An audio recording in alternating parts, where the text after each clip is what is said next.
ಶ್ರೀಮತಿ ಪಾರ್ವತಿ ಅವರ ಪುತ್ರರು ಆದಂಥ MLC ಆದಂಥ ಯತೀಂದ್ರ ಅವರು ಇವತ್ತು ನಮ್ಮ ಕಚೇರಿಗೆ ಭೇಟಿ ನೀಡಿ ಪತ್ರ ಕೊಟ್ಟು ಹೋಗಿದ್ದಾರೆ. ಆ ಪತ್ರನ ಕನ್ಸಿಡರ್ ಮಾಡಿಬಿಟ್ಟು ಏನು ನೆಕ್ಸ್ಟ್ ಆ್ಯಕ್ಷನ್ ತೊಗೊಬೇಕು according to the procedure action ತೊಗೊಳ್ತೀವಿ. ಇಲ್ಲ, ಯಾರೂ ಏನು ಕೇಳಿಲ್ಲ. ಲೋಕಾಯುಕ್ತದವರು ಮಾತಾಡಿದ್ದಾರೆ, ಅವ್ರು ಏನು ಕೇಳ್ತಾರೆ ಅದು ಕೊಡ್ತೀವಿ. ಇಡಿಯಿಂದ ಆ ಕಡೆಯಿಂದ ನಮಗೇನು ಬಂದಿಲ್ಲ. ಲೋಕಾಯುಕ್ತದವರು ಅಲ್ಲ, ನಮಗೆ ಈ ಥರ ಸಹಕಾರ ಕೊಡಬೇಕು ಅಂತ ಪತ್ರ ಬರೆದಿದ್ದಾರೆ ಅಷ್ಟೇ.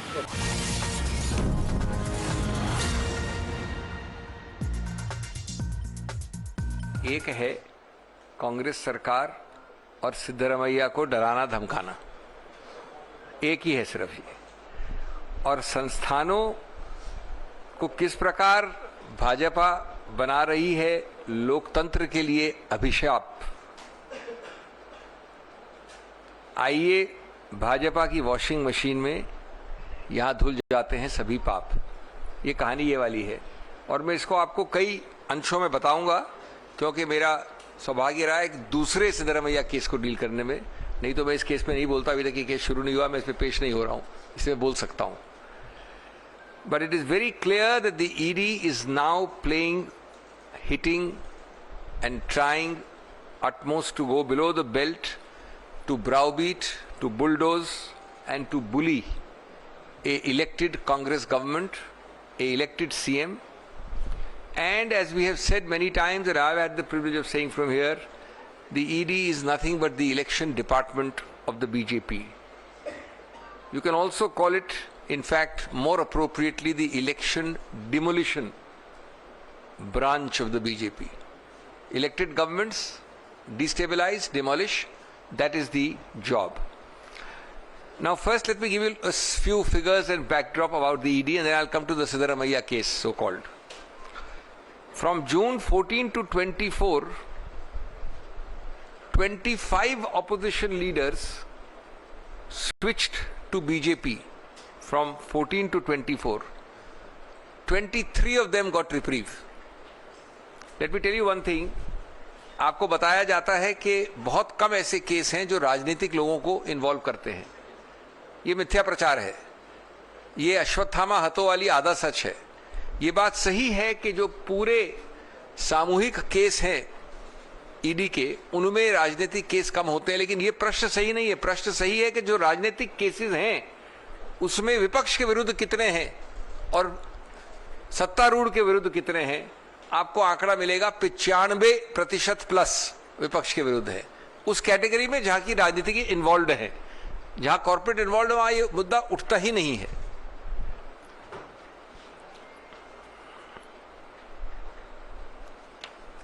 दोस्तों, आपको यह भी पता होना चाहिए कि इसमें अलग अलग तरह के सभी कैटेगरीज हैं। पहली बात, जो कन्विक्शन रेट है उसको 0.75 से कम माना गया है, यानी 0.1%।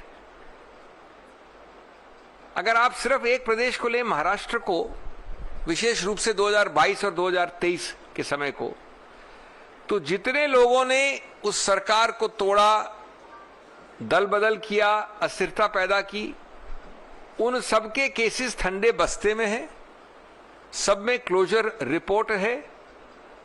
और मजे की बात तो यह है कि बेल पे विरोध नहीं किया जाता है। एक हास्यास्पद केस है जिसमें वकील आके कहता है कि मेरे इंस्ट्रक्शन बदल गए हैं, रिहाई होती है। अनेक क्लोजर रिपोर्ट्स हैं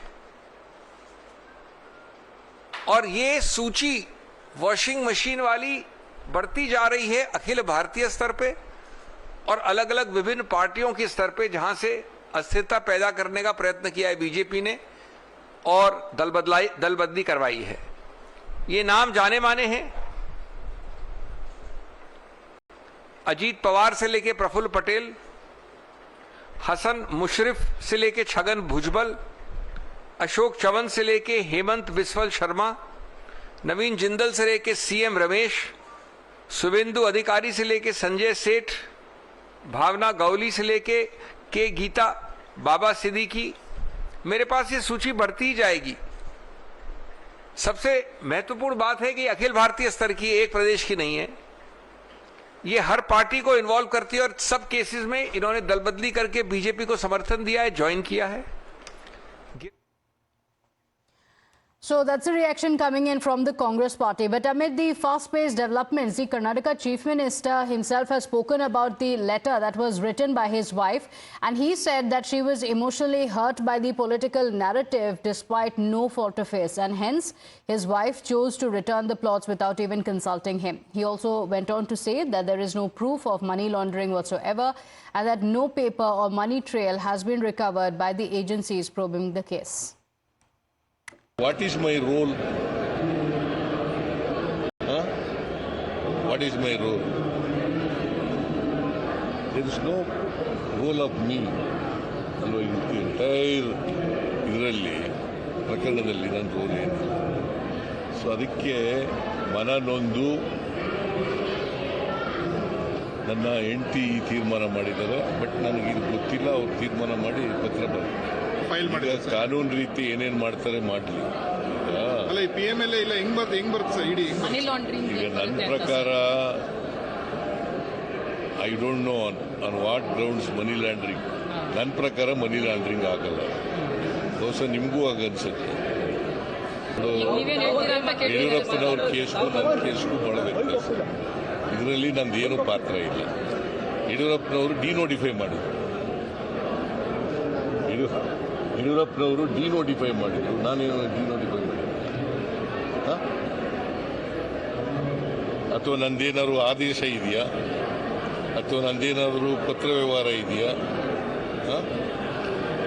ಅಥವಾ ಮನಿ ಲ್ಯಾಂಡ್ರಿಂಗ್ ಇದೆಯಾ? ಏನೂ ಇಲ್ಲ.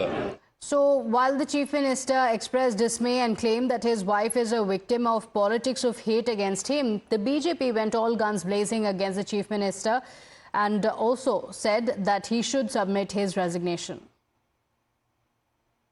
If he had surrendered when the first allegation came and the matter was before the assembly, he would have surrendered and ordered an inquiry under the sitting High Court judge.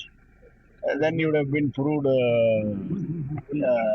his honesty. But now, since a lot of water has been flown, FIR has been registered, inquiry is conducting, even ED has entered, at this stage surrendering, it makes all the way that it's a proof that the allotment of 14 sites to his family was illegal. So all the more it has been approved. So the BJP is saying that this is admission of guilt. The Congress party is saying this is just an attempt to destabilize the government there. We're keeping a track of that. Quick break now. We'll be right back.